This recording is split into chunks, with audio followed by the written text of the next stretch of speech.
Good evening and welcome to the stream this evening. That picture looks a little blurred. And tonight we're going to carry on with this lion.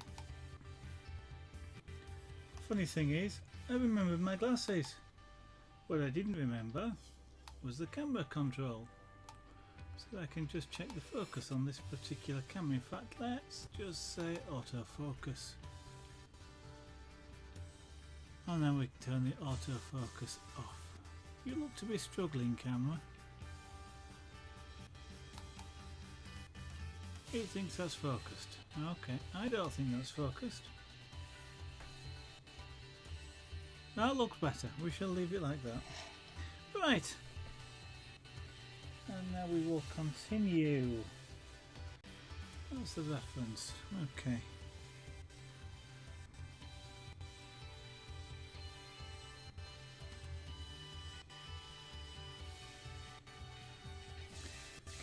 Let's turn that on.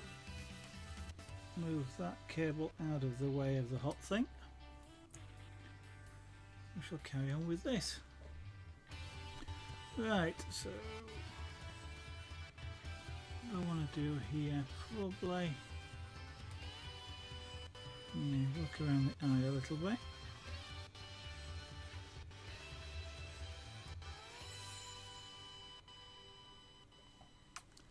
Glare. Getting glare off of that light makes it a bit difficult to see what I'm doing.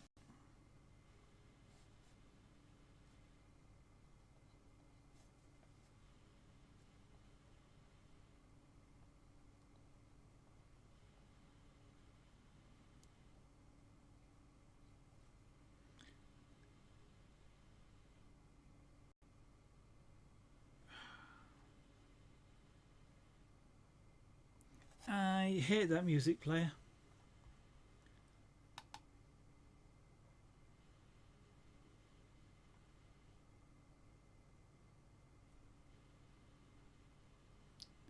Why? Oh, you just want something nice and simple, like play the music I tell you to play.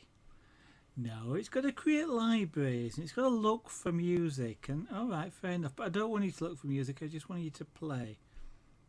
And I can't create a playlist unless I add music to the library, because the playlist has got to be in the library. And one of these days I'll get around to getting another music player, because that one's driving me potty. And like tonight, I just said play all of these. Plays just one. I can't minimise it. If I minimise it, it won't play. If I put it on another screen, it won't play. I hate that music player. Try this again.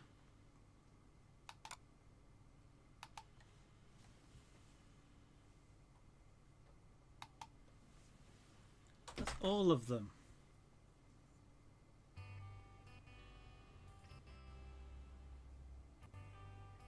I have no idea whether that is actually going to play something yet or not.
Oh, and whilst I just think about it, if anybody the other night was watching me try and play Factorio when Junior was on my knee, I was having problems doing that because I was getting corruption of the screen, and I couldn't work out what it was at that time. I did really wonder whether it was anything to do with me actually capturing and streaming the window. Afterwards I did look into it and sort it out. It wasn't anything to do with streaming, I'm glad to say.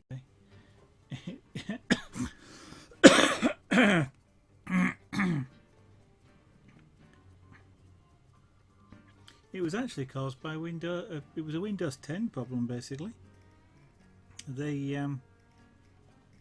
Something to do with AMD, which is I've got an AMD Radeon card in this machine. Something to do with it and Windows 10. And so what I had to do was install one of the I almost call it pre-alpha, one of the latest builds, dev builds, Factorio, rather than a released alpha, which seems really, it's a really odd nomenclature, is that, a released alpha.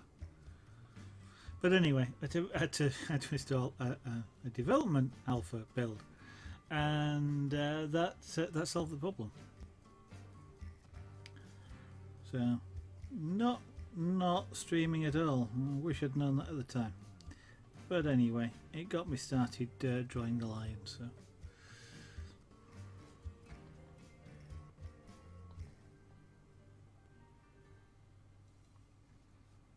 it was good in that respect.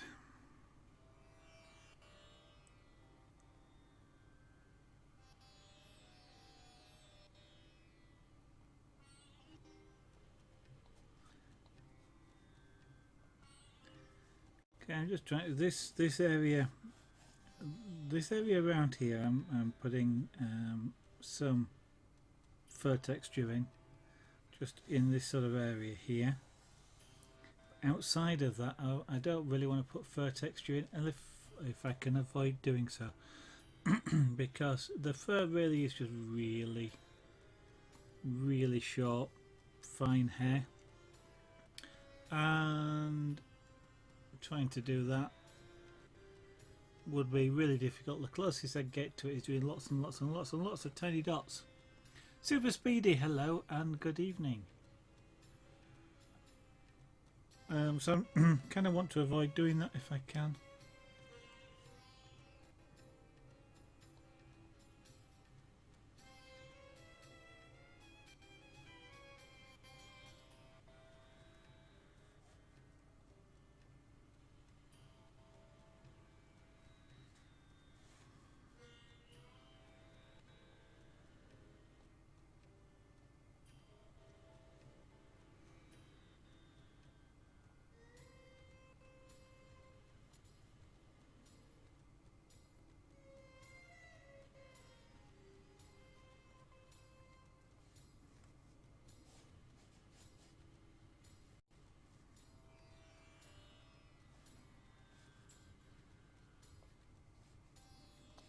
That pen's a little bit hot for that.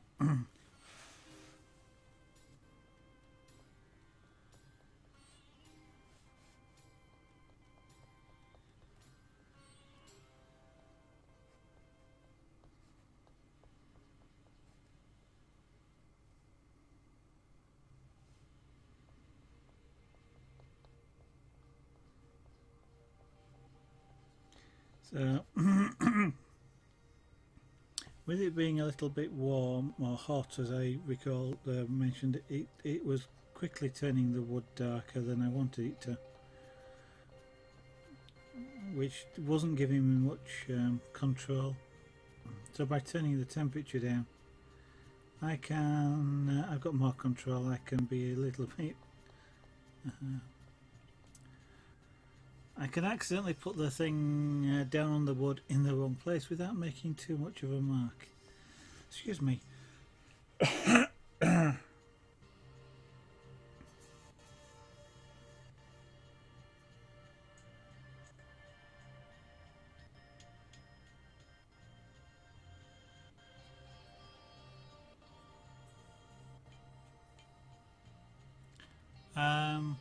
You didn't hurt my feelings yesterday. No, I was kind of just wasn't quite sure what you meant.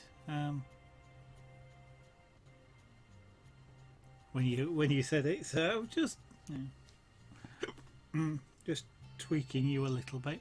Fluffy Twiglet, good evening and welcome. I've now got hiccups.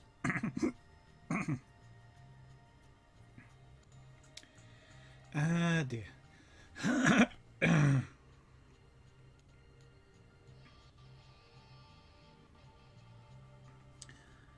I hope I'm not going to spend the rest of this evening hiccuping.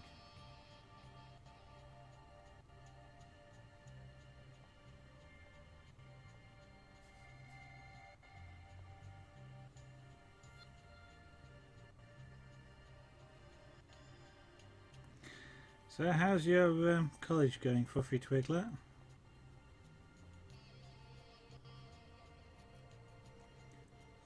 This is getting quite brown down here.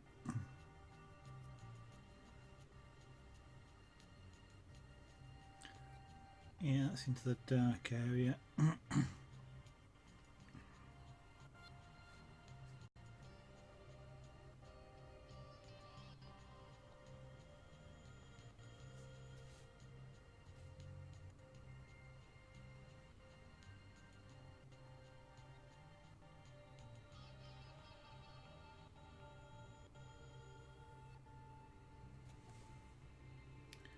Might turn that down a bit too much, we shall see. Turn it up a little bit.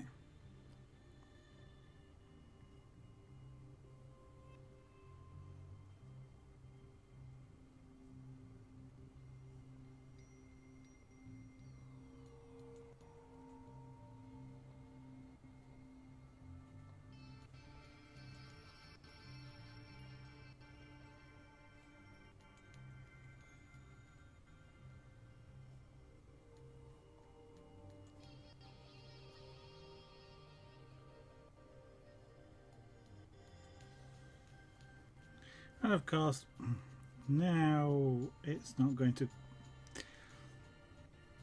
because I turned it there, because it was burning the wood a bit too strongly for what I wanted. I turned it down, and now that I've turned it down, it's not going to burn the wood at all.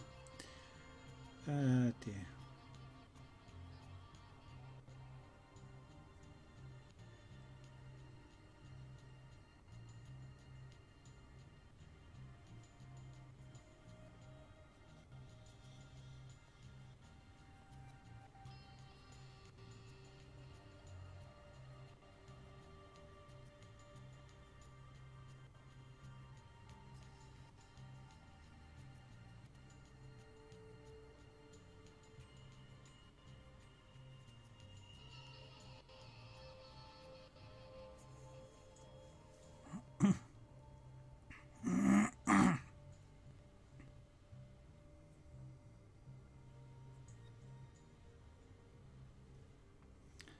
You've been off. Oh, I hope you do feel better again tomorrow then, Fluffy Twiggler.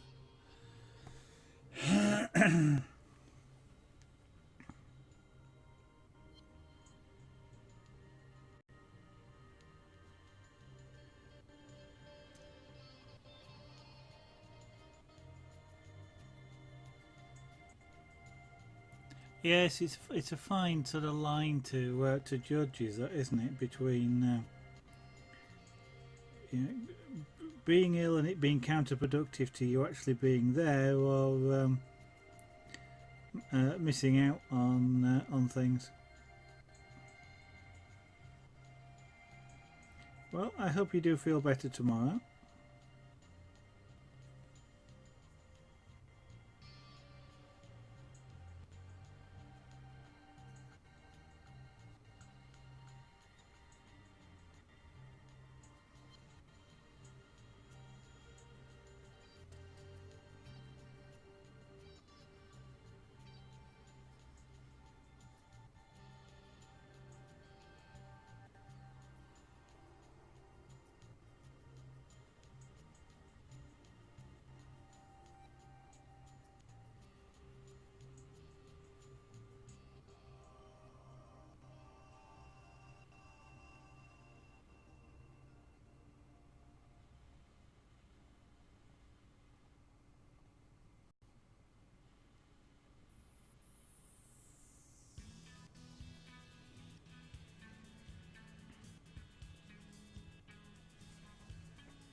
sick of being sick. I kind of know that feeling. Not that I've been sick all that often, but there are a couple of times when I've ended up in hospital and you get sick of being sick.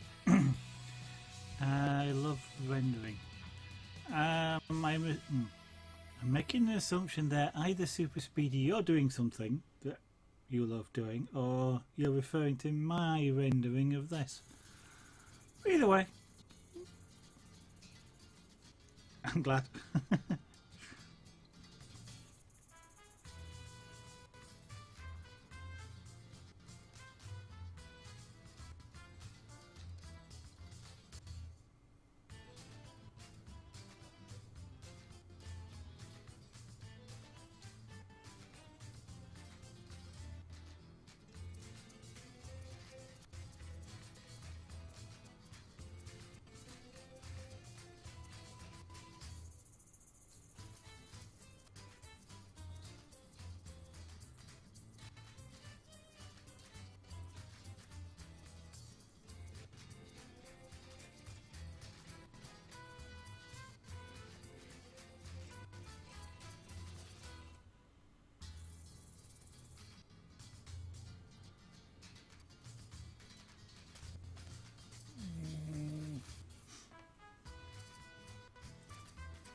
Well, I don't know if he was making a compliment or not, Fluffy Twiglet, but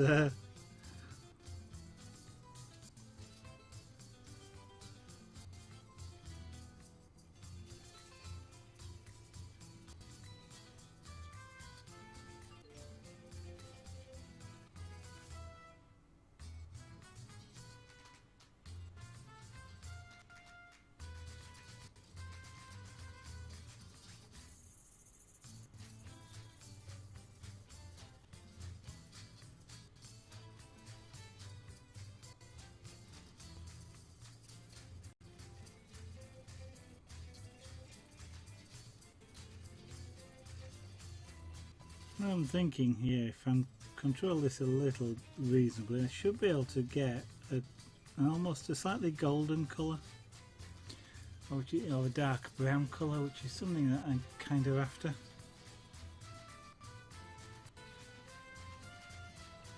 If I can.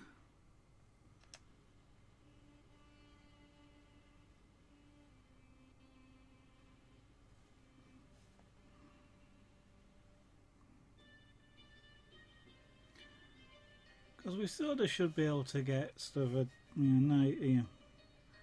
lion in sort of a golden brown colour. Pyrography will give me a golden brown colour if I get it just right, so take it and run. Indeed.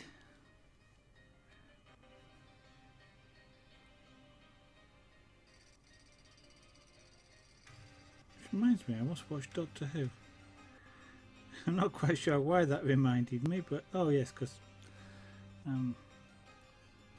we were discussing it the other day, Doctor Who, or the other week. I haven't watched this week's episode yet.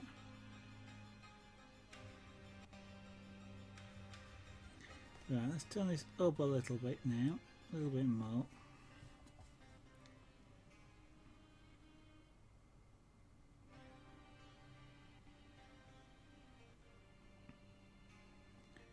Now being a little bit slower than I wanted it to be, so turn the heat up a bit.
lags are real. Not for me at this end, they're not super speedy. I seem to be doing okay, although I'm not watching my own stream back for once, but I've actually given up doing that because it basically crashes.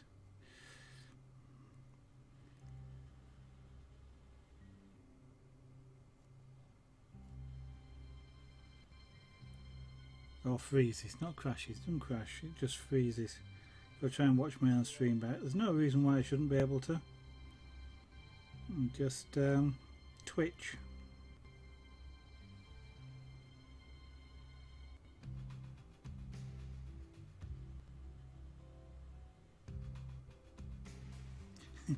Kind of love it in a way when somebody goes, you know, I've got this problem, and the answer's just Twitch. Oh, Catherine Tate. Oh, come back. Tenant. Oh, they're doing some audio stuff. Ah, Clerrybug, good evening and welcome. Ah, good afternoon, Claire. Well, they're always coming, well, various doctors are always coming back to do audio stuff, aren't they, Fluffy Twiglet? I mean, there's all sorts of things in that respect. I've got something here to, he says, looking for it, to show you. There we go.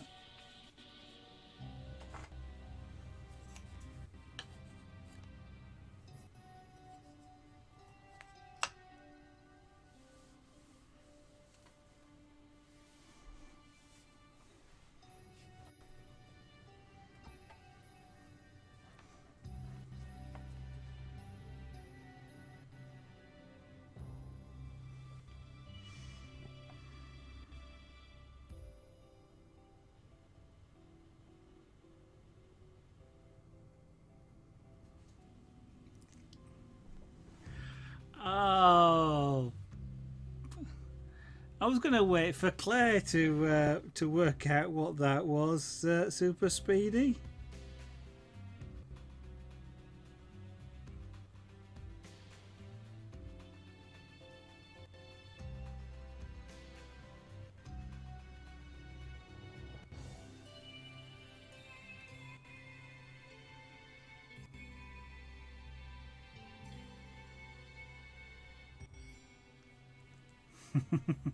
That's alright, super speedy. It's alright.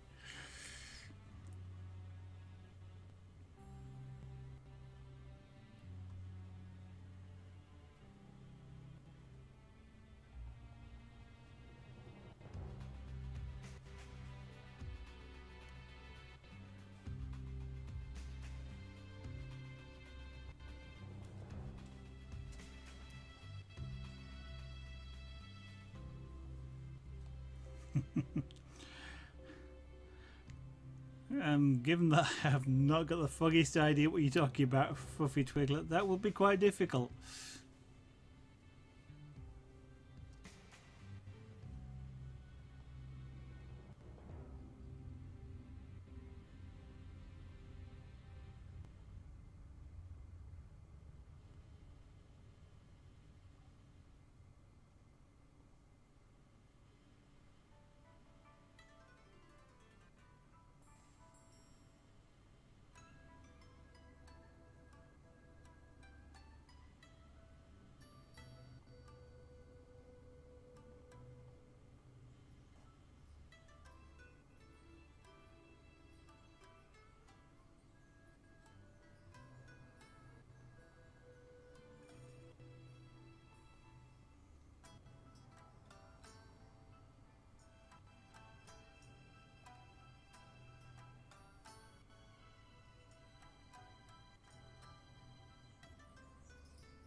It makes me quite sad as well, Claire.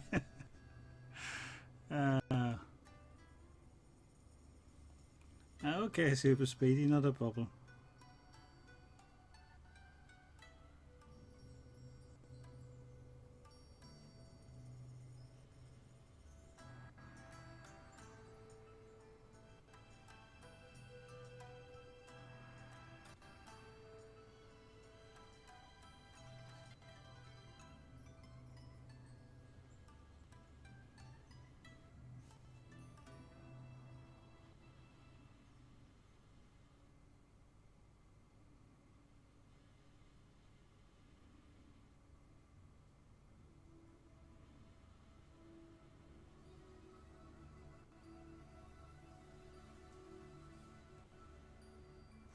Well, Super Speedy, you can of course always watch the recording, the VOD. So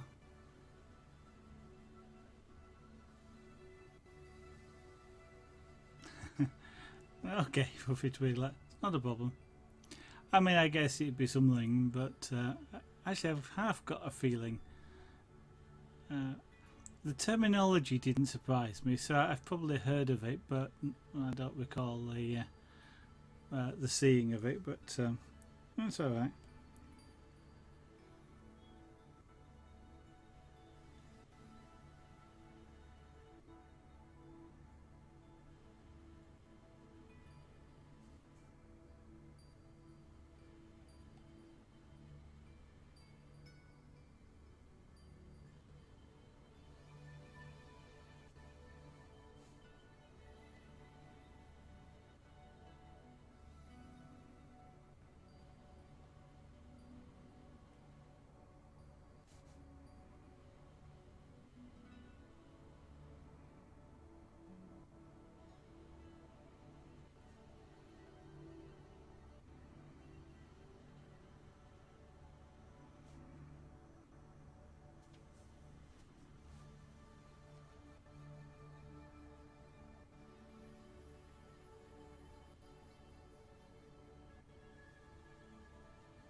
You're okay for the moment, Claire.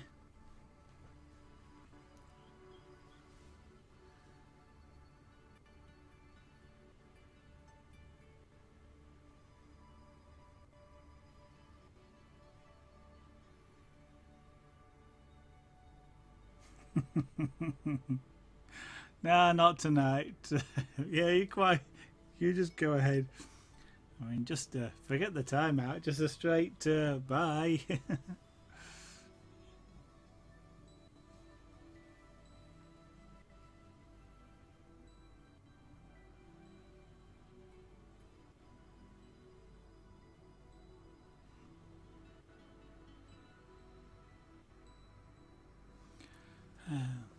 No, I'm definitely from south of the North Pole.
me just put those two to one side.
Now what I'm doing here is I was using the pen quite upright here, and what happens then is the tip,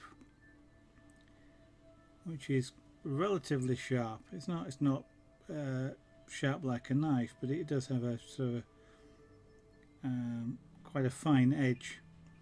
Actually creates almost like a cut in the wood. Which is creating fine lines like a fur texture. But as I go up here, what I want to do is use the tip more flat, and I'm creating a slight fur texture just because I'm generating fine lines rather than actually cutting into the wood. So you still get an impression of fur texture, but the idea is that it will be sort of like really tiny, fairly smooth fur, but you still see a direction of which the fur sort of moves.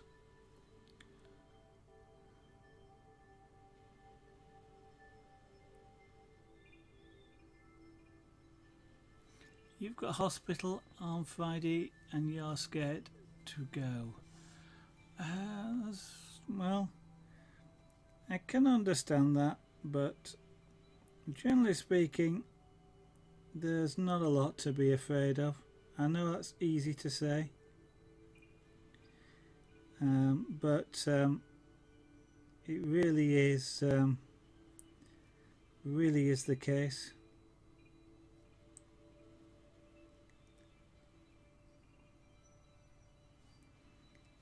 I used to really hate going to dentists until, well, a friend of mine used to actually be a dentist in the town where I used to work. And so what I ended up doing was actually just going and visiting him just because I was visiting a friend in his surgery. And it's the smell of the place that kind of made me, I won't say afraid, but nervous about going. But when you've been there for sort of for lunch, sit down in the back room and eat sandwiches for sort of a couple of weeks, you kind of like lose all that, and you've got used to it, and I'm not bothered about going to a dentist anymore. But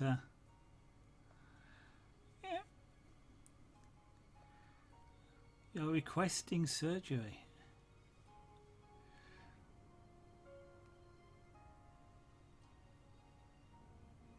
Okay.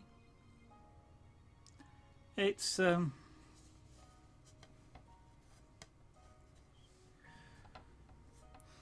you nervous about them refusing? Or are you nervous about them agreeing? Either way, it's going to be one or the other.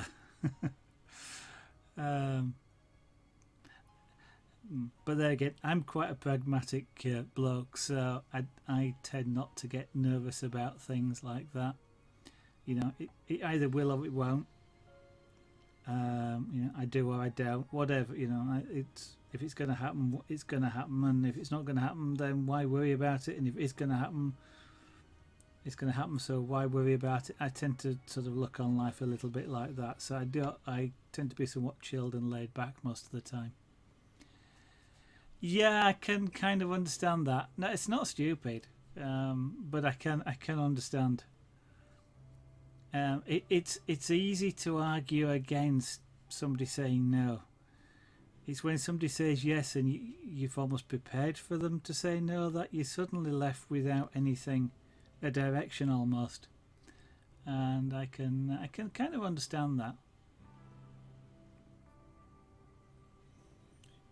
And it's at that point that you really have to think very carefully about what it is that you actually want. When somebody says yes, then you know there's nothing stopping it apart from yourself, and you then really have to evaluate it for yourself. Yeah.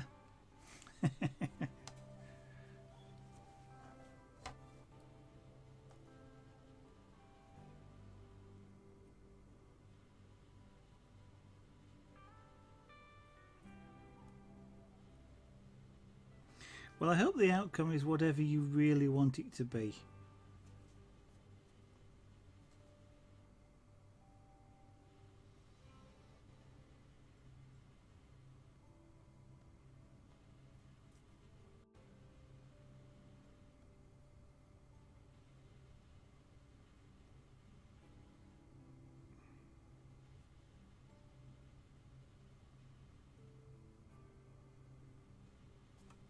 And I know they're going to talk to you really carefully about it, so I'll leave that to the experts.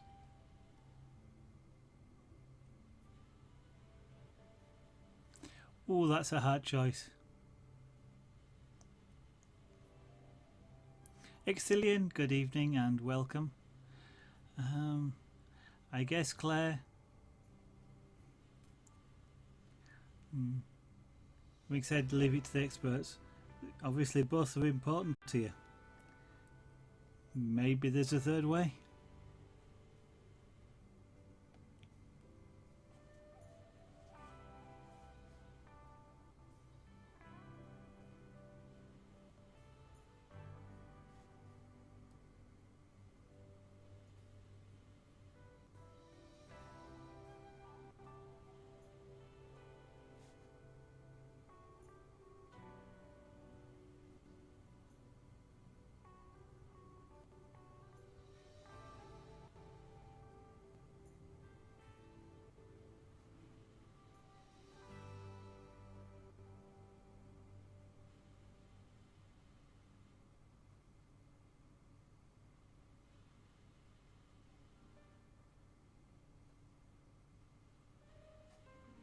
So getting the darker colours here just because I'm slowing down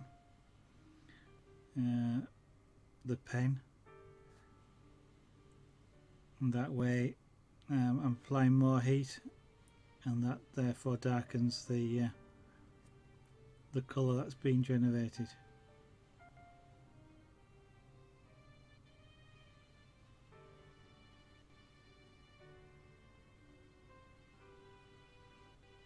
Still doing it in sort of fine or fairly thin lines rather than holding the tool completely flat, just so we get a sort of fur-like texture.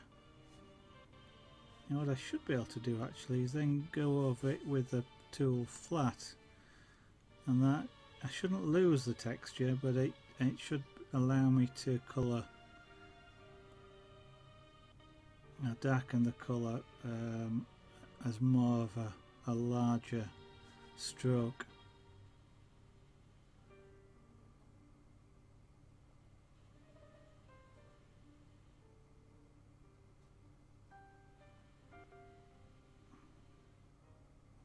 Because with the tool flat, I'm also losing a lot more heat from the tool, so in itself it takes longer to colour the wood.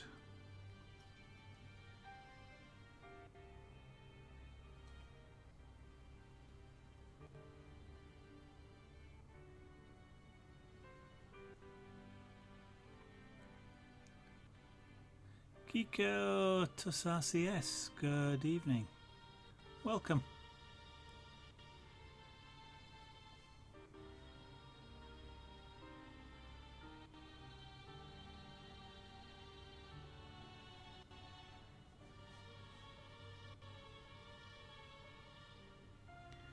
Yeah, unfortunately, Claire, I'm not medically trained, so I have no idea.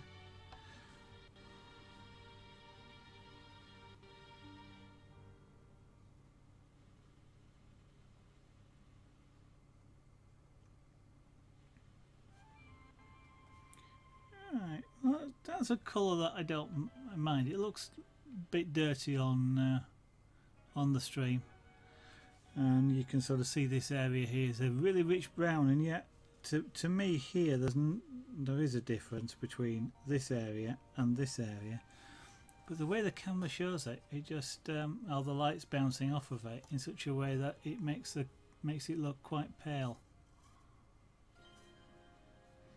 We may adjust that a little bit later, but it's just part of working on this. We may go back over there, or in fact, I probably almost certainly will go back over there, but I'm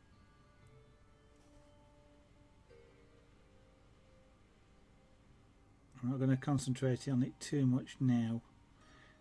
As I've mentioned before, with this, a lot of it is down to contrast, or sort of the colours around, the colours and shades around an area dictate how you see it.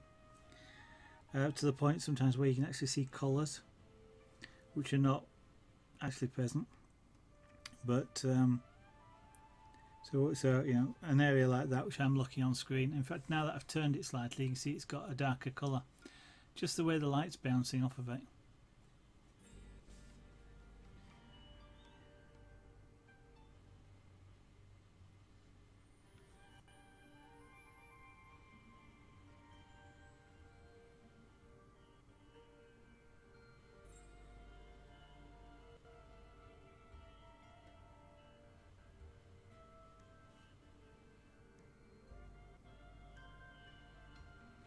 Now I kind of expected that in this area because I'm actually actively trying to create a texture, a light one but a texture, and that texture is a V shape, and so as you move the piece of wood around, the light will actually bounce off the sides of the V in different ways, so I can understand this sort of changing colour, but that main area there I was sort of trying to be quite smooth.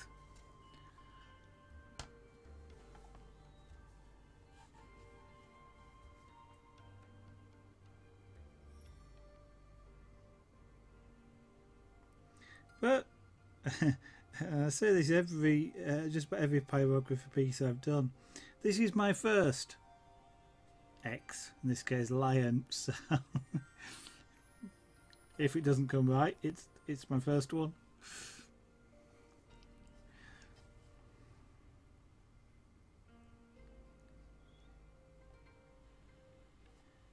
For just about every, I think just about every art piece, apart from carving the rose, I think it was, just about every art piece that I've done on stream so far has been my first whatever.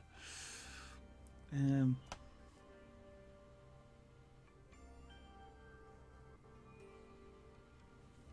of funny in a way.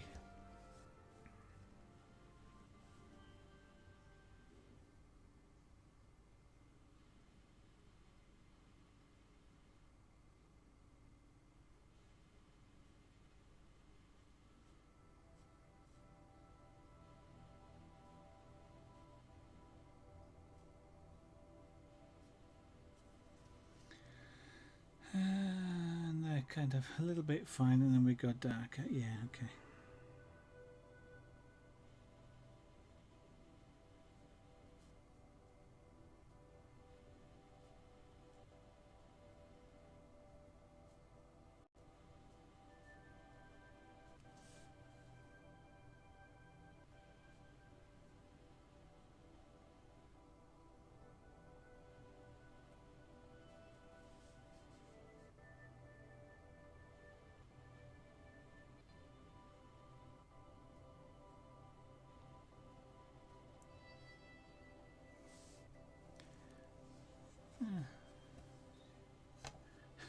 Thank you, Fluffy Twiglet. As I guess you know that. I mean, that's the whenever you're doing an animal or a person, if you get the eyes right, then that's 90%. Getting the eyes right. If you get the eyes wrong, it really often doesn't matter what the rest looks like. It just does never look right.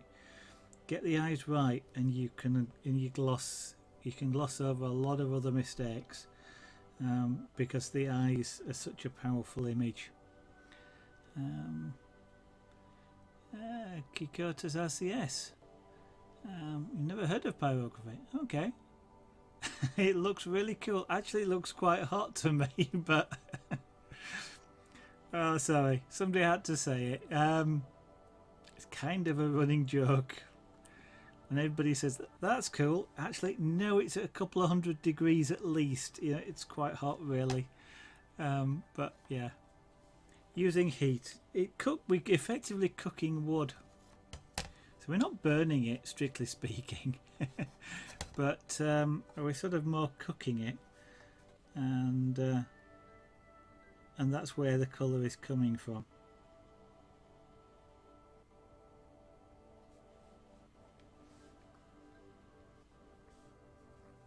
But sorry, it's just my sense of humour in a way. When somebody says it's cool, you know, I know what you mean. I'm just playing a little bit, but you know, it's all about the heat.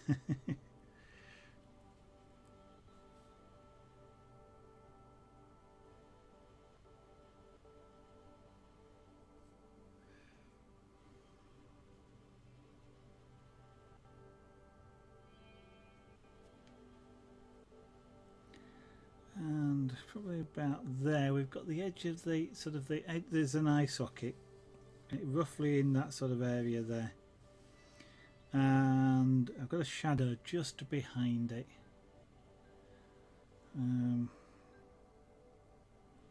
which is sort of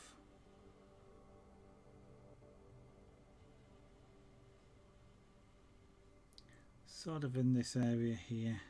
Okay, round about.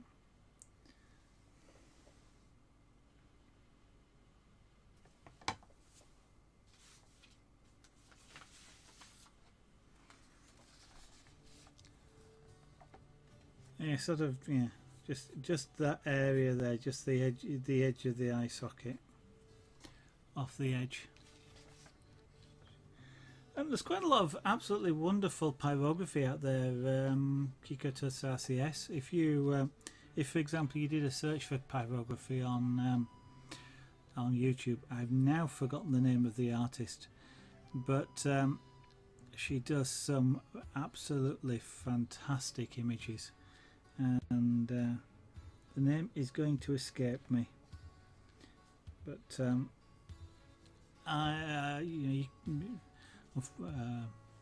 some of the stuff you watch her do it, but at the end it almost looks like a photograph. Looks like an old faded photograph, you know, like as they turn sort of that sepia brown. But her work does really look absolutely amazing.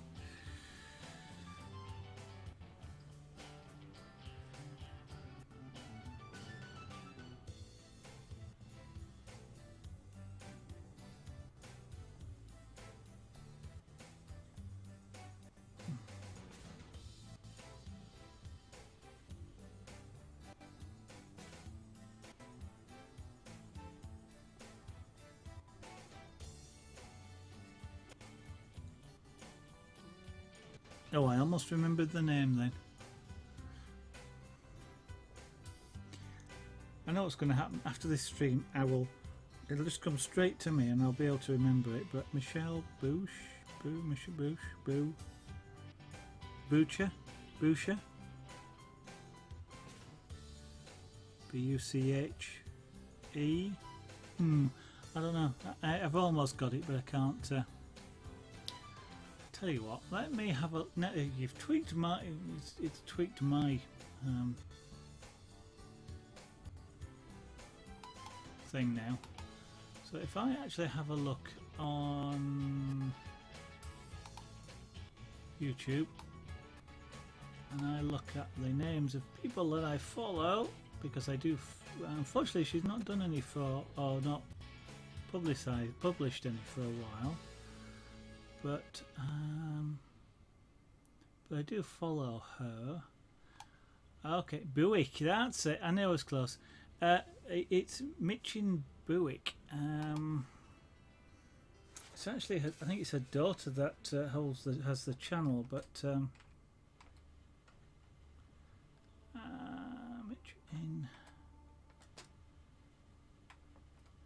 Bouick.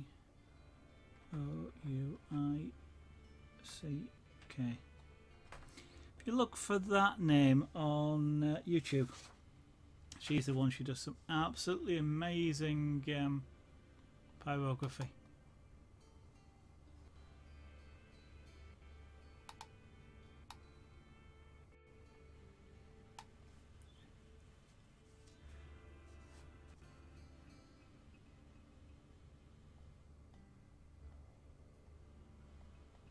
It's usually all done in time lapse though, so it looks like she takes about 20 minutes to do a great big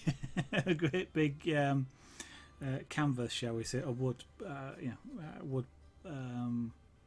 Yeah, I say canvas meaning a wood plate, but that sort of thing. And unfortunately, it takes lots of hours, but.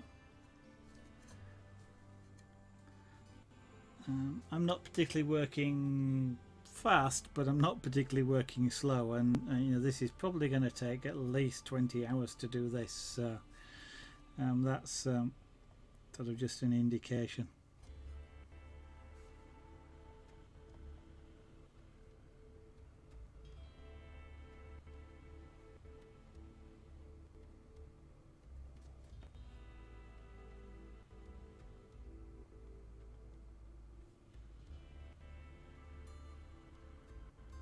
She is one of the artists that I have watched that kind of inspired me to want to do this.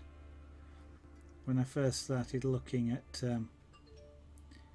pyrography as a something that looked interesting to me to do, and I was looking at things on YouTube, she is one of the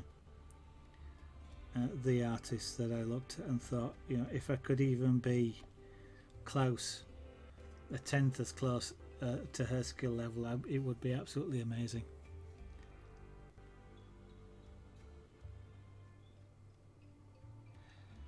Surprisingly, Kikutas RCS, patience doesn't often come in. Well, I don't believe patience often comes into it, and it's a discussion a couple of other people have picked up on as well, and it's I find you need patience when something isn't going right. So you're struggling with something, I was trying to colour this earlier, and the colour just wasn't coming as fast as I wanted it to come.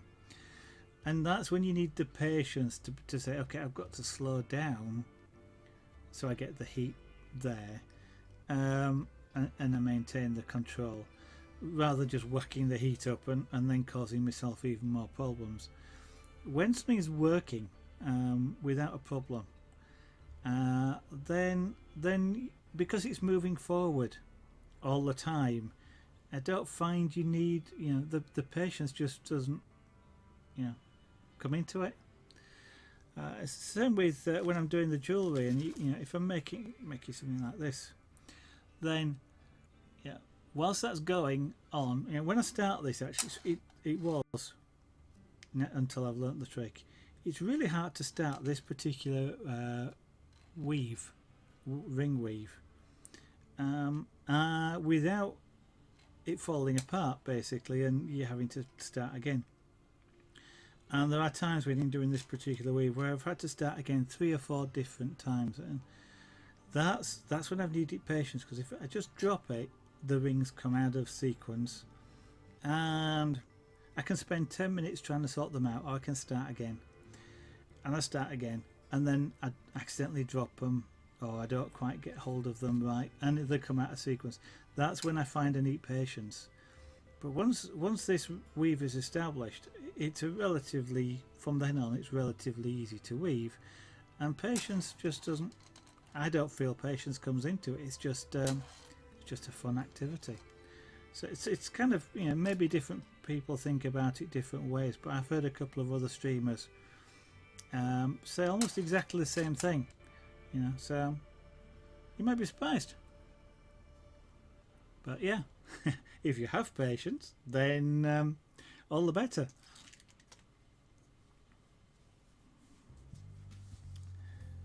Okay, so let's just leave, yeah, sort of, I was about to say I'll just leave this. I actually need to just make sure I get the right shape, which is just to start to hint at the curve coming around.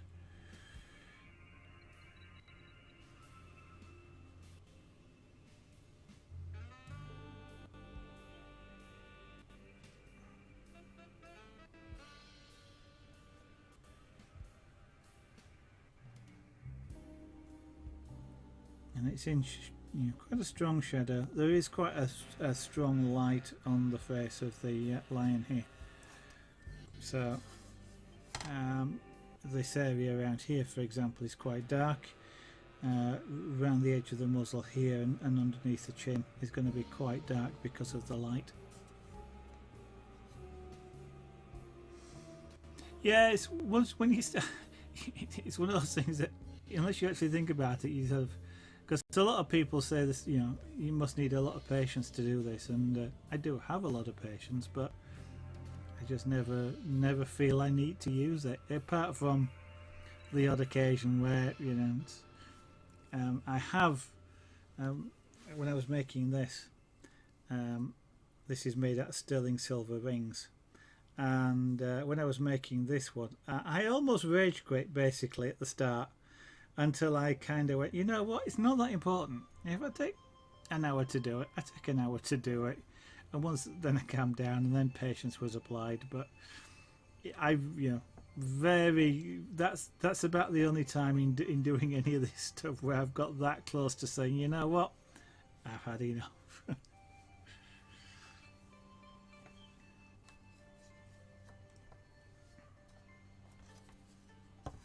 Right, this bit around here is kind of the muzzle area, so we're going to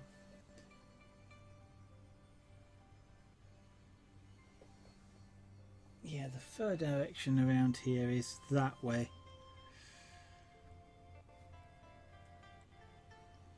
So we're going to sort of, it's going to come all the way down from, that's the mouth. So we're going to sort of more or less come straight up from the mouth.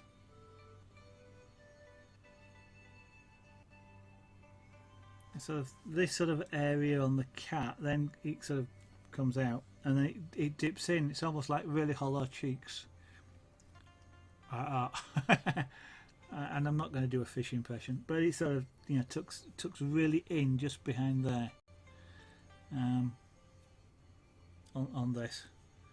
So I'm going to try and get that sort of shape in there. Kikotas RCS, thank you very much for that follow. So what I'm going to do is just sort of, I can sort of dot in, because the colour of this is quite, well, it's brown, but it's a relatively darkish sort of colour. There are some wide areas, but I can sort of just dot in small marks here, which just help me see where it is I want the actually I want to be just short of the front of there. Okay.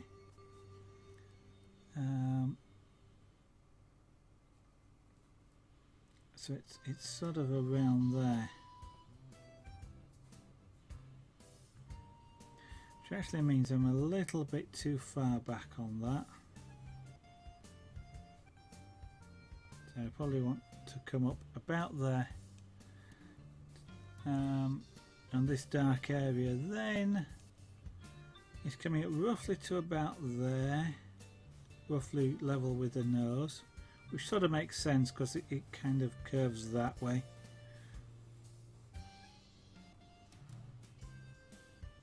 So I've got that sort of slight curve in there, so I need to make sure that the fur directions sort of match that. So let me just darken an area in here a little bit, just so I can see it.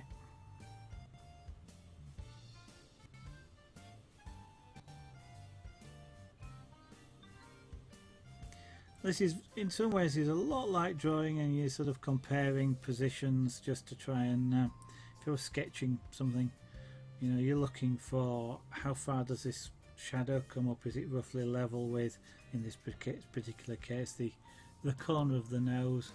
In fact, you know, it's roughly level with that corner of the nose. So, and I'm placing things like that. 3D Bloke, good evening and welcome. So there is a fellow airbrush artist, actually, although you've never seen me do any airbrush work. 3D Block is, well, he's playing with oil paints and those mysterious hairy things.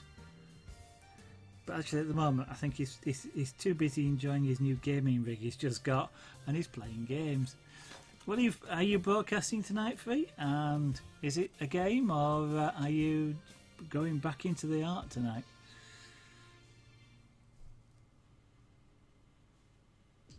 Oils tonight. Okay. So he's worth checking out. He's playing with oil paints. That's stuff that never dries.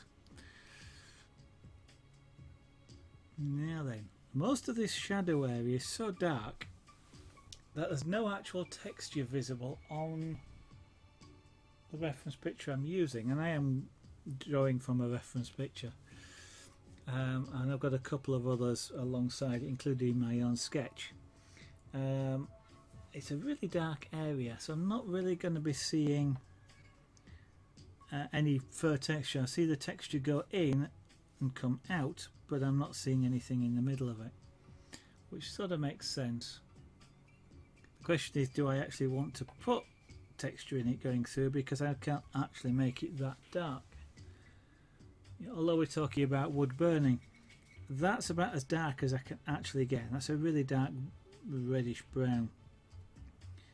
I can get darker if I apply a real lot of heat, but then the wood tends to shrink away. I mean, it already is sort of, you know, that's shrunk away from the surface, but if I apply a real lot of heat, it really shrinks a long way, and it doesn't look fantastically good, and the wood gets sort of, it's really like soft wax at that point, and any sort of contact with a tool like this sort of pushes the wax around, and you get some really odd textures, and it really doesn't look very good.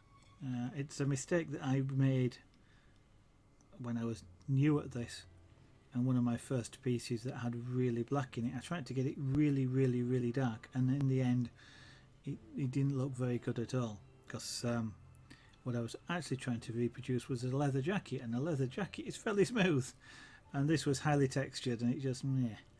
So it's kind of I've kind of learned that you can't get that dark, at least on this wood.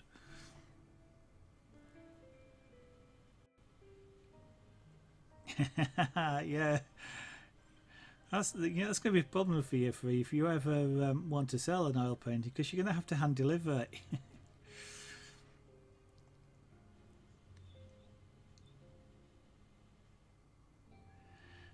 Yeah, it's a pretty well.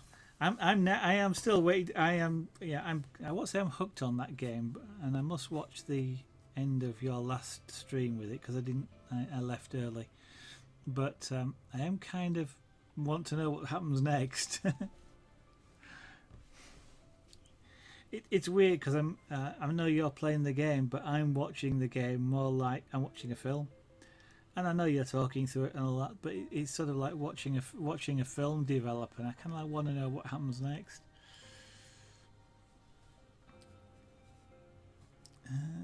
Yeah.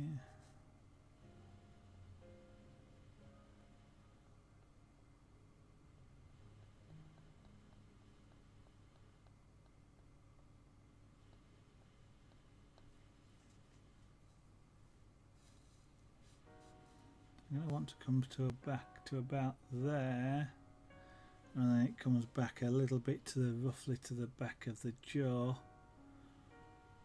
which is about there. Yeah, is about there, and that's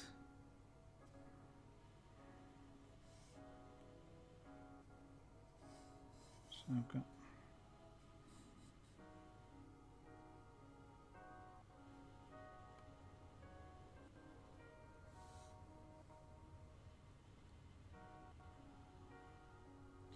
There's also a jaw muscle just up there, and that I'm just looking at where that is. Well, it's the jaw and the muscle above it. It's a jawbone, I guess. And I'm just looking at the placement of that as well, because the as it comes into the muzzle, the muzzle, the lower edge of the jaw is in a lot more shadow.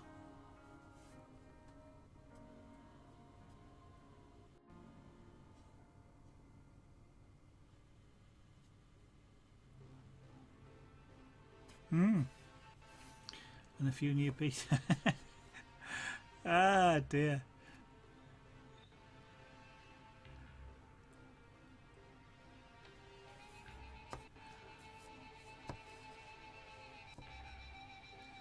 I'm gonna say the length of time they're taking to dry, you could do about a dozen airbrushes, and then go back to it and do another day, then do another dozen airbrushing in the time it takes to.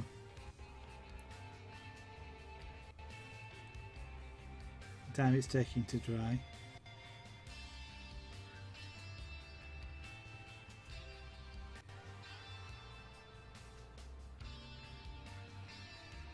Now, what I'm trying to do at this point is use this tool flat, rather almost like an iron, really, so that I don't impress a texture into the wood. I literally want this to be as featureless as I can, because it, really dark shadow.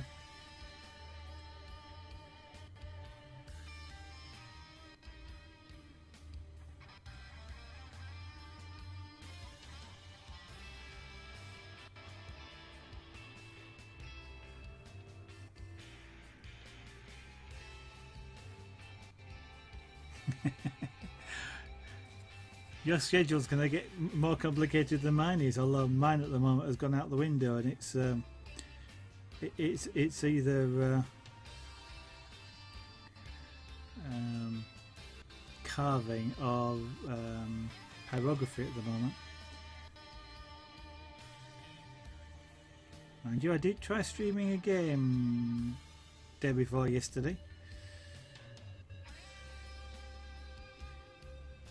The only reason I didn't actually successfully stream the game is because you could say there was a bug in the game which was causing the display to corrupt. Or more accurately, there was an incompatibility between the game and Windows 10. Yeah. I was going to say you'd have to start earlier, but I still wouldn't get to watch you if that was the case. And I don't want you to go on later, because I want to go to bed. I have to get up. I know you are a professional, and my profession is elsewhere, so I do have to get up in the morning.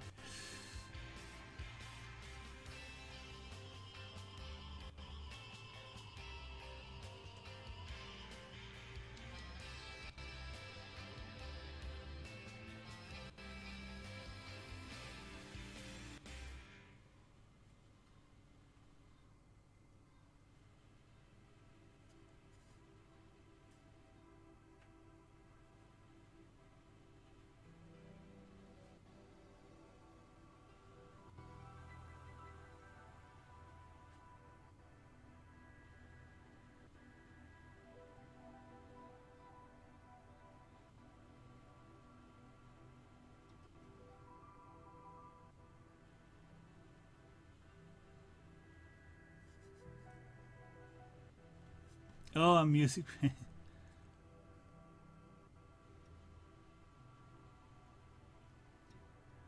Oh, well, daytime's not so bad for you because I can sometimes put it on whilst I'm working as a sort of a background, but because I generally work from home, so I can sort of have a stream running.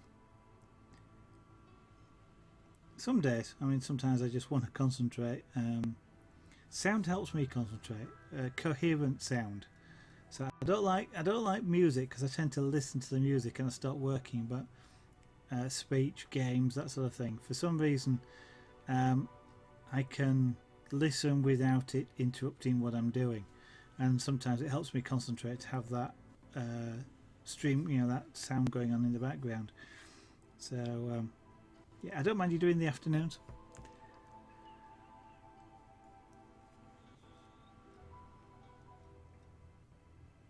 On the mornings, for that matter.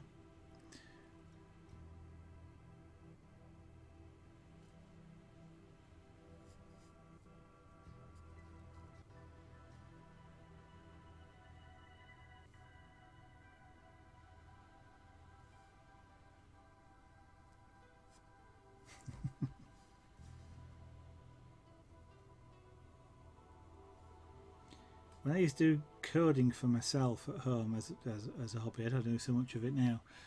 I always used to have a talking book going in the background, so I'd sort of half listen to it, so which meant I could sort of, in 2 weeks' time, I could play the same thing again because I wouldn't remember what I'd heard. But I always used to have a talking book going. Mornings are pushing it. They are for me sometimes.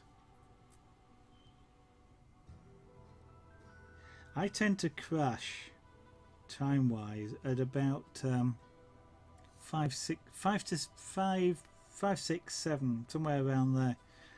Like just before this stream, I was sort of literally nodding off at about 7:45. I really couldn't do anything, It's but now I'm awake, and I'll be awake till about 1 o'clock in the morning. I can easily be awake till about 1 o'clock in the morning. I won't be. I'll go to bed before then, but and I'll be okay, and I can get up in the morning, and I'll be all right. And then 5 o'clock in the afternoon. Oof. Yeah, and I don't listen to them anymore. I used to sort of collect I have the tapes, and then latterly the CDs, because I could play the CDs in the car. Because I used to do a lot of, I'll say, long distance driving, sort of, north of England down to the south coast.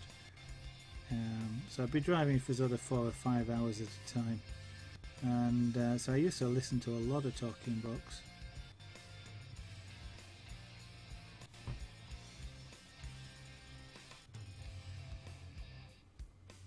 Just don't. It's almost a case of not having the time, but there's just such interesting things to see on YouTube or Twitch that I just never get around to it. It's like the music. My music library's probably got in excess of 10,000 tracks, and I just don't listen to them.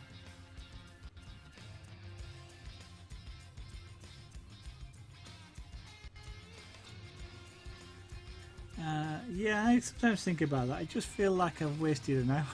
If I go to sleep, it's kind of like, well, I could have been doing something in that hour, and usually I can't, and I wouldn't, and I don't, and I'll just sit in front of the monitor and end up falling asleep watching a video. But I'll sleep anyway. But it always feels like, oh, I should have been doing.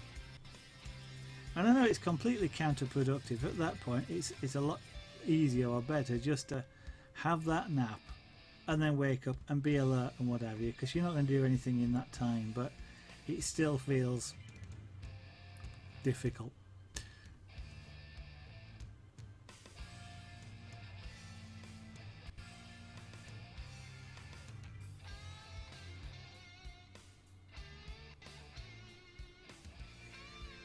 We're a weird lot of people.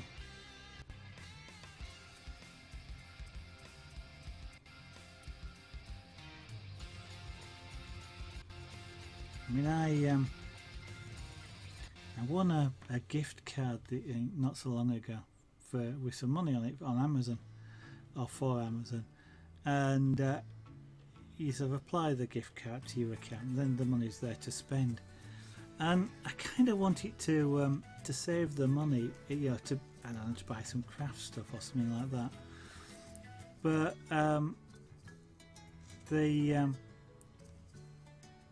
and it kind of felt like it was okay to reserve it because for that, because it was a gift thing, you know, it was I'd won a competition type thing, and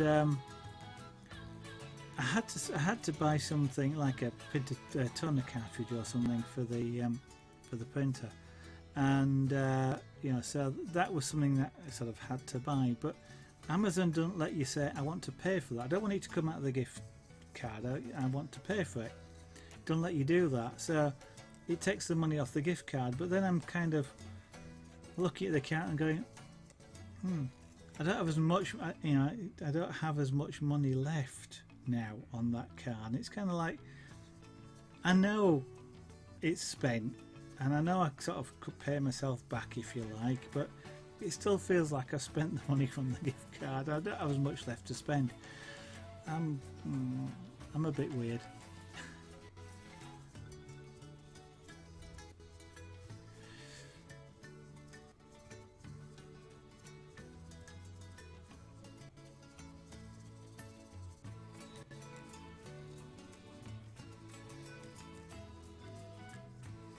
For the minute, I'm just doing the core of the shadow, not the edges. So I'm staying away from the edge of where the shadow would be. And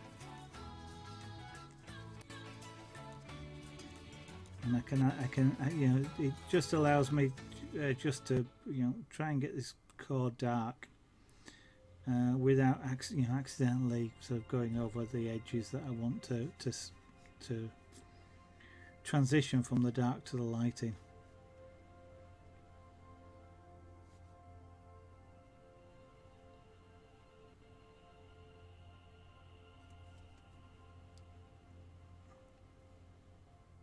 To get much darker than I've got here actually sort of takes a fair bit of patience. Talking about patience, I'm misusing the word. It takes time. Whilst I could turn the heat up and then that would actually sort of go darker, again I'm still at danger of creating like a plastic effect on the wood.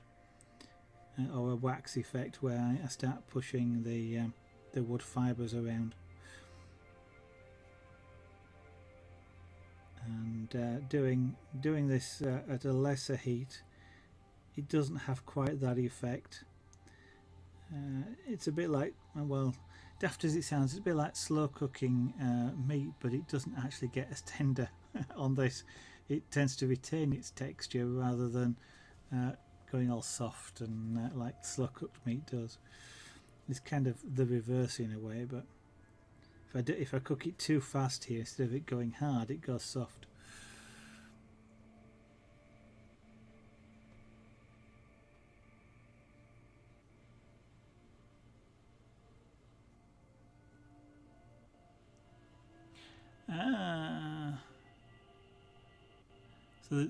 So the GPU has basically died because of the problem with overheat, really, I guess.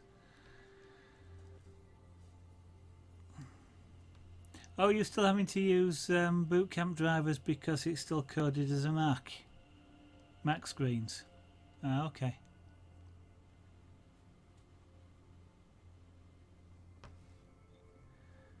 Oh, yes.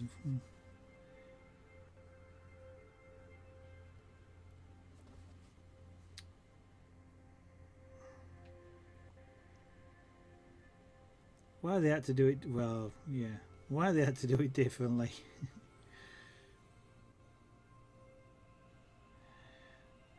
Yeah.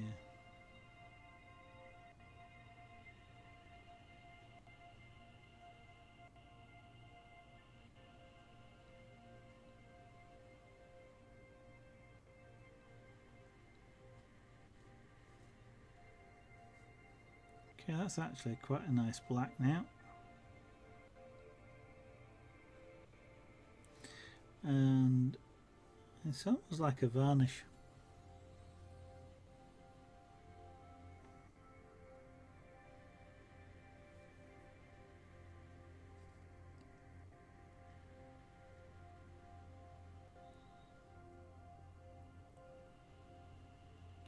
It's something I've not I've not really come across here, that concept of something on its way out.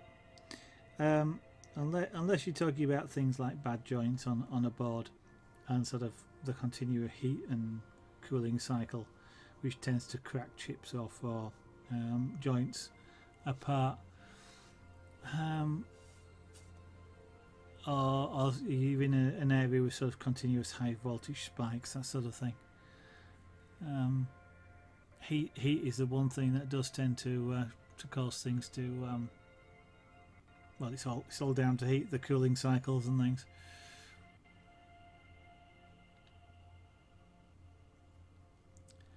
Yeah, if you can stand the noise, just connect them to 5 volts or 12, whichever it is that they run off, and leave them powered. But yeah, fans of the noisiest things. Well, they are the noise in a PC.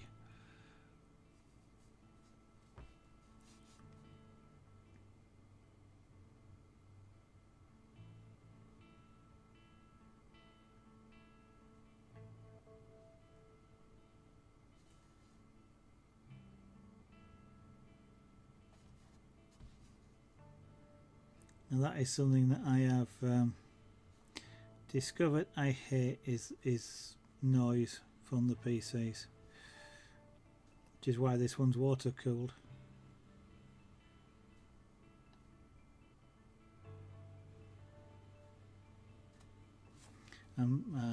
Generally speaking, I can't hear it.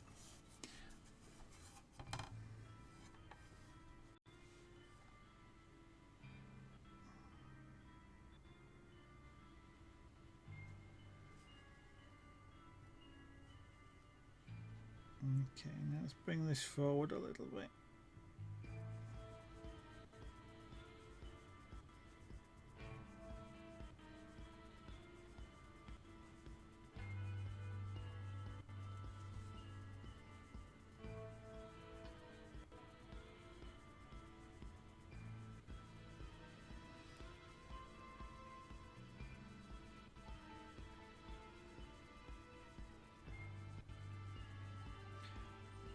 Yeah, well, it's down to those Xeons, isn't it? I mean, they are. That's what they're good at. Plus, I think what you've got is at least quad core 8. Oh no, they're not. They're not. So the quad core, there's only quad threads, isn't there, on it? But yeah, because you've got about. I think it's the fastest i7 going. Actually, I think they've got a little bit slower because I noticed the new i7s are all dual channel, and the first ones that are out were tri-channel. So I think they kind of got dumbed down a little bit.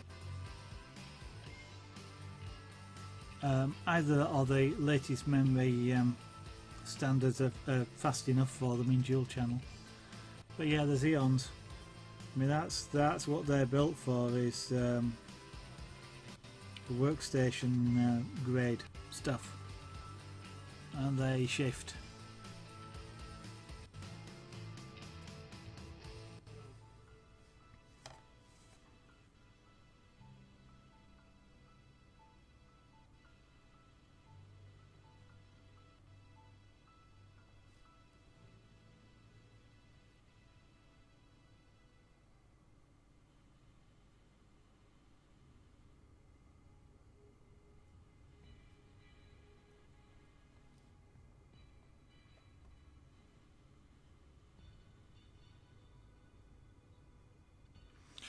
Kind of doesn't surprise me. I mean, I know if you apply really crazy and you go to sort of liquid nitrogen, then you can get some real silly speeds.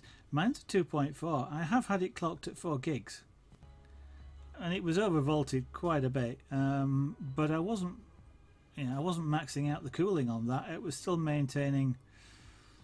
What would it be maintaining? Something like about 35, 38 degrees on the chip. I kind of knocked it down. I'd accidentally left the automatic overvolt on, so it was running, instead of running at about, I can't remember where the core. I think the core's 1.5 volts. So instead of running at something like 1.5 volts, it was running at about 2.1, which is a heck of an overvolt. So I did knock it back down again, but I have had mine running at 4 gigs without, and it was running sort of prime 95 on every channel, so I was maxing 100% on every core and every thread. So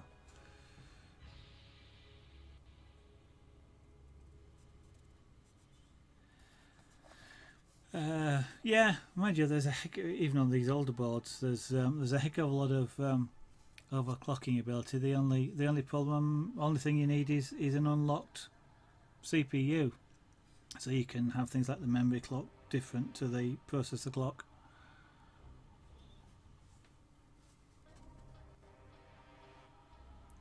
And these days, things like the onboard voltages are all software defined, or software in the BIOS. So.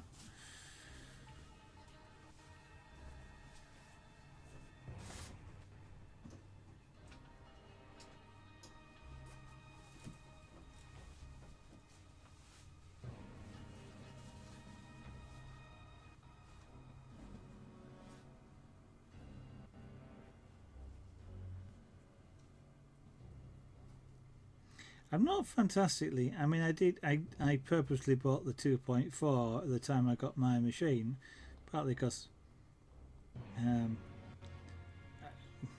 was running out of money, but I decided I didn't really want to spend any more money. Back then, the processor itself was about £600 or £700 just for the processor. Didn't have to make you hold that sort of 2-inch square silicon really carefully. When you take it out of his box and you're holding £700 worth of processor, but it's kind of like, I knew that generally back then, these things could be overclocked quite a bit, so it sort of felt like wasting money to buy like a 3.5, I think, or 3.4 gigs was the highest at the time, but kind of hasn't really needed it much. I'm about to do some video rendering, so I suspect I could probably wish I could have a faster processor for doing that, but what the heck.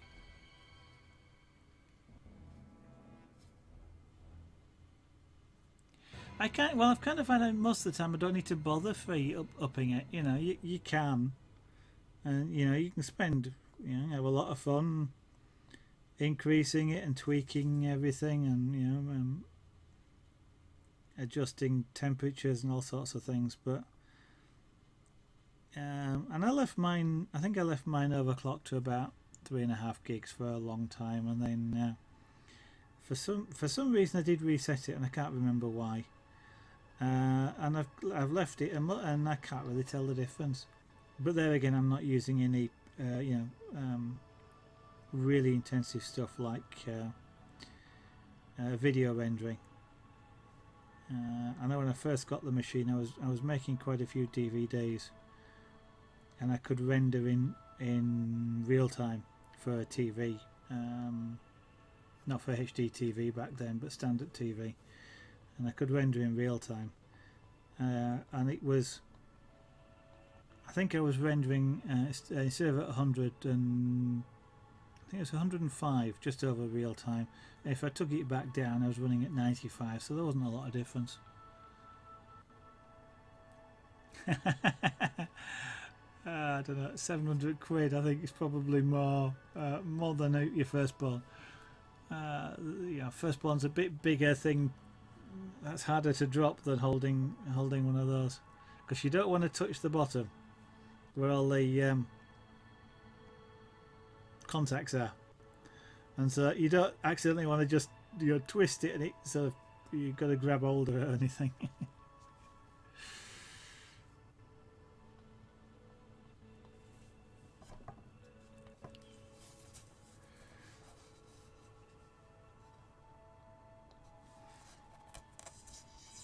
Right, I just want to bring that out a little bit, yeah, to where I marked it, of course.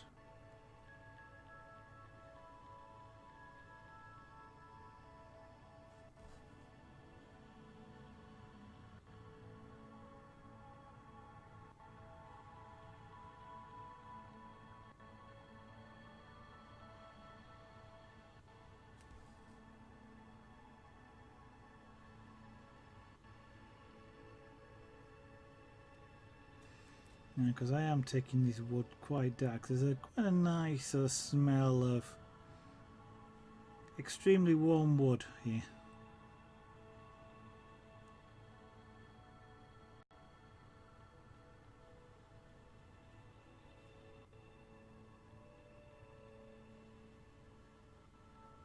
It's almost that burnt match smell.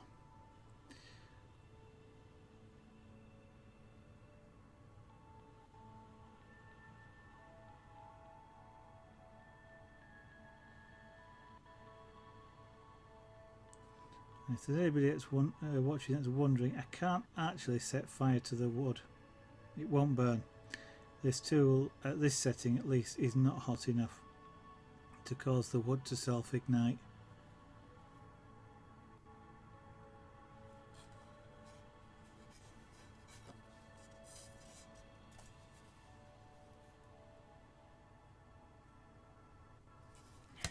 That slight flaw in the wood is a bit unfortunate.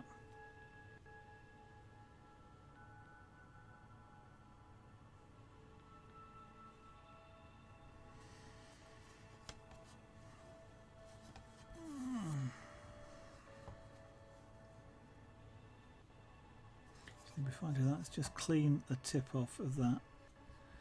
When you're running, there's a hair. Oh wow. Yeah, don't get hairs near a pyrography tip. It smells horrible. Yeah, when you've been doing really dark areas like this, there's almost a glaze that builds up on the bottom, and you have to give it a wipe down, otherwise you kind of, it's like dragging paint.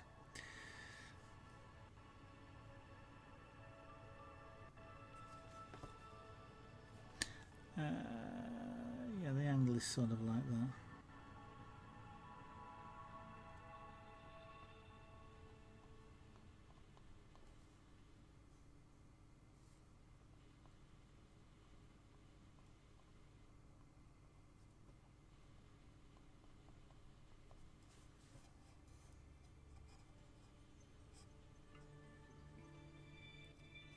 Yeah. Actually, I thought with the blood, the blood torches he uses, the it would kind of vaporize the smell, if you know what I mean. At the same time, but the moss, yeah, it's a horrible smell. It really is terrible. It's same as burnt flesh, I guess, but yeah.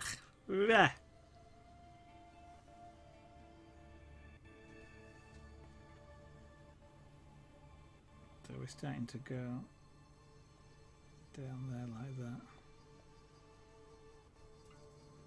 Have I actually taken that far enough back? Yes, I have actually.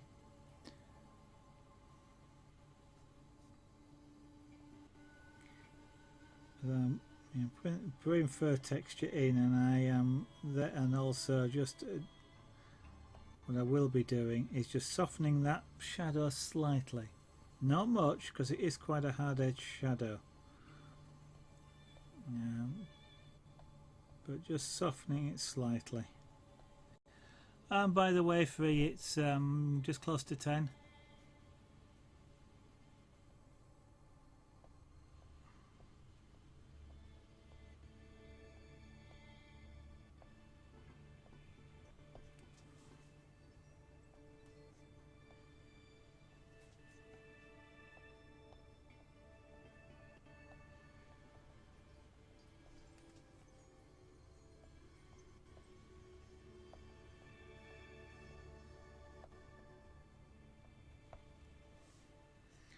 Yeah, in the third direction, coming out of there is going to come out like that.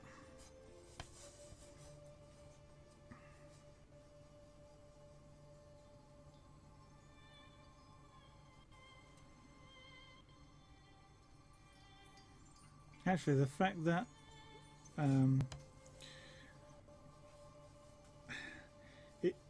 a lot of the colour actually almost sits on, well, it does sit on the top of the wood. It's almost like a glaze, and effectively I think that's probably effectively what it is. It's the sap that's come out of the wood, or the bit of the internal stuff of the cell which gets cooked and sits on the top, and it is a bit like a glaze, but it's a heat softenable glaze, so you can actually heat it up and drag it out, and that's almost exactly what's happening here. And I'm dragging a little bit of the black out, which is softening the edges, and then I'm starting to get into the fur texture. But it proves useful for sort of softening off the edges, in that you can sort of just push the glaze out a little bit, which obviously then thins it and makes it look a little lighter. That's true.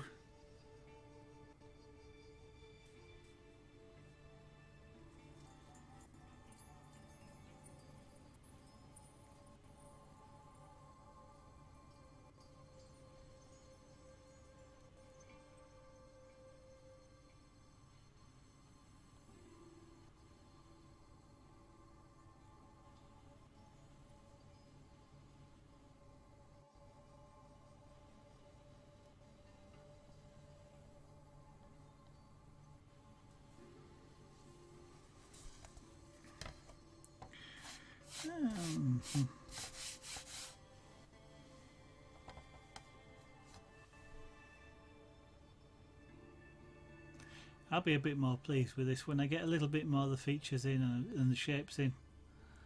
It kind of looks a little odd to me at the moment, but and I know what I'm doing, but it kind of once I get a little bit more of, and I might just deliberately just dot around maybe tomorrow and do, I don't know, a bit of the ear or something like that, just to give myself a bit more of the face shape. But I think I've had enough for tonight. It is 10 o'clock. It's getting a little bit warm here in the studio. Surprisingly, it's not a lot of power comes out of that, but it does tend to make the area just around here warm. So I'm going to get myself a nice drink, cool off, and get a bit of other work done. So I want to say thank you to everybody that's been watching. Anybody that is watching that hasn't taken a look at the shop, I do of course encourage you to do so. I would do, it's my shop, but pass it on, family and friends. Great Christmas presents, or I think so, either for you or for somebody else. But order early for Christmas. It'll take a little while to be made. If you're watching and not following, don't quite understand why you'd be doing that, but and thank you, Moobot. That's nice timing and free. It is following you around. If you're watching, not following, I do of course encourage you to do that as well.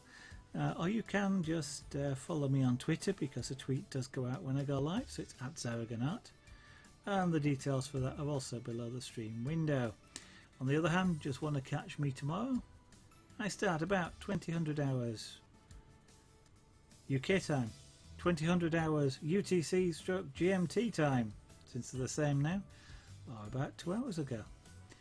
Thank you all. Recommend you check out 3D Bloke and his oil painting with a hairy stick. Because he's good at it. And see what he's coming up with tonight. Thank you all, and we'll hope to see you again in the studio maybe tomorrow or in the future. Bye bye.